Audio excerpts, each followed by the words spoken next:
and we have Peter Molyneux from Lionhead Studios. What's going on, man?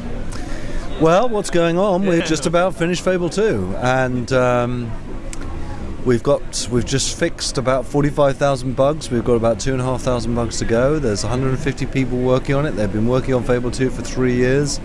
It's a pretty proud moment to get to the end of that road. What was the biggest challenge working on this title for you compared to the first one? I think, the ambition of the title is absolutely huge. I mean, the world of Fable 2 is 10 times larger than Fable 1. We've got so many inventions that have been invented for the first time coming together. I think the biggest challenge of all, and the biggest learning experience for me of all of that, is probably the story. And I'm going to be pretty harsh on myself here, because I think most of my games before now have just been a collection of really quite interesting features where we don't really worry about the story too much. And I think Fable 2, we've sat down and we have spent years honing and crafting the story. We've got film directors in and actors to try out the story before it ever got into the game. We've got a really serious cast. I mean, this is a truly epic story. And I had never really made any stories before then. You know, my stories were just usually written in a couple of days. Oh, what are we going to do about the story? Oh, well, let's do this.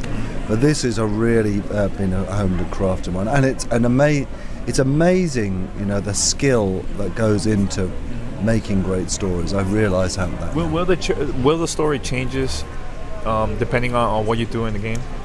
Well, there's some really interesting things with the story. First of all, it's set 500 years after Fable. If you play Fable, there are some things that you will recognise. There are things that have changed radically, environments that have changed radically.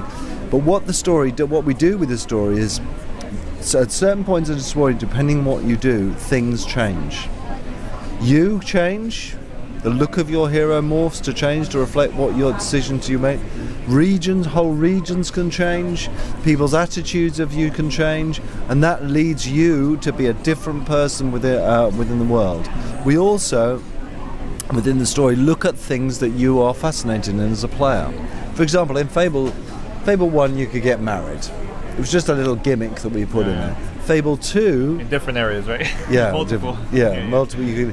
Fable 2, we've taken that marriage a lot further. If you get married now, your reputation goes up, your renown goes up, you get certain power-ups there. However, if you do get married, just realise that your family may be involved in the story.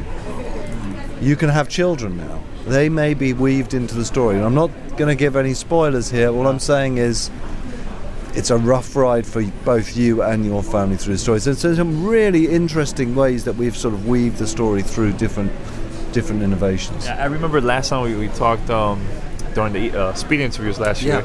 One of the things I mentioned is like RPGs nowadays, something is missing. I think it was like we talked about the soul of the game. Like, yeah, right. Okay, I remember that. Do you think that was your main goal? Because you wanted everybody to be really, really involved with this game, with the story? Well, I think my main goal really was to make you feel something. Just anything is to make you feel something. How many times have you read a book or watched a film or played a game and you put it down and you think, oh, I just don't care. Even with music too. And it's you caring. So I know this is going to sound a ridiculous thing, especially with a huge sandwich in my mouth. Very good sandwich. But I stood up in front of the team 3 years ago and I said, we're going to make a story that people will remember for the rest of their lives, that they will rate in the top 3 stories that they have ever witnessed. And I include, films and books from them, and that's what we've done. And there are things in this thing, there are tricks that we're taking to make you feel something, which are pretty cheap tricks. Making you feel responsibility. I know that sounds strange, but if I'm going to elicit an emotion in you, you've got to feel responsible for things. You've got to care about something. So there's a lot of stuff. I mean, the trouble is now the game's finished. I would love to give you examples of that, but the trouble is they would end up being spoilers. Okay. So let me think of another question. What's up? Last question. Okay. One thing, the co-op. You could tell us a little bit about the co-op, and also why gamers should purchase Fable 2 once it releases. Right. The co-op is I've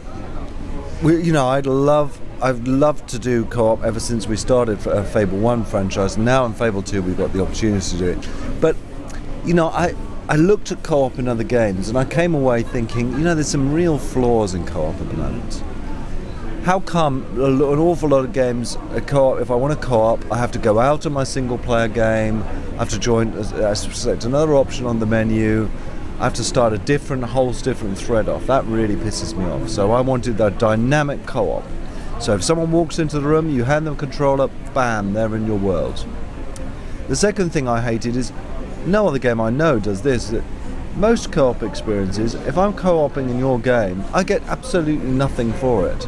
I could be playing, game A, and you could be playing game A, and we co-op together, and I go back and play my game, nothing's changed. Wouldn't it be cool if you came into my world, you carried on gaining experience and gold, and you could take it back into your world? I think that would be really cool. Yeah, definitely. The third thing is that we've got co-op over live. That means you're not able to co-op on the couch, you're able to co-op from anywhere in the world.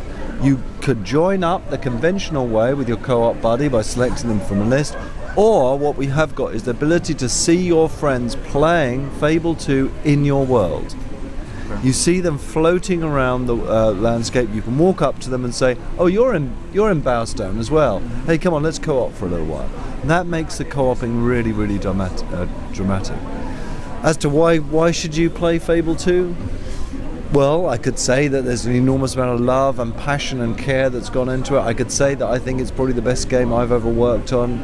I could say that there is 10 features that you've never experienced in any game before. I could say that we've got, about 10 different patterns just for the combat system alone. I could say that this game has been balanced like no other game I've worked on, but I'm not going to say any of those things. I'm going to say that you're going to play this game, you should buy this game, because you will never experience a story like this anywhere else. All right. Well, thanks a lot, Peter. Good luck with the game, and I can't wait once it releases. Release date? It's releasing in October. Okay. Thanks a lot. Thank you. Cool.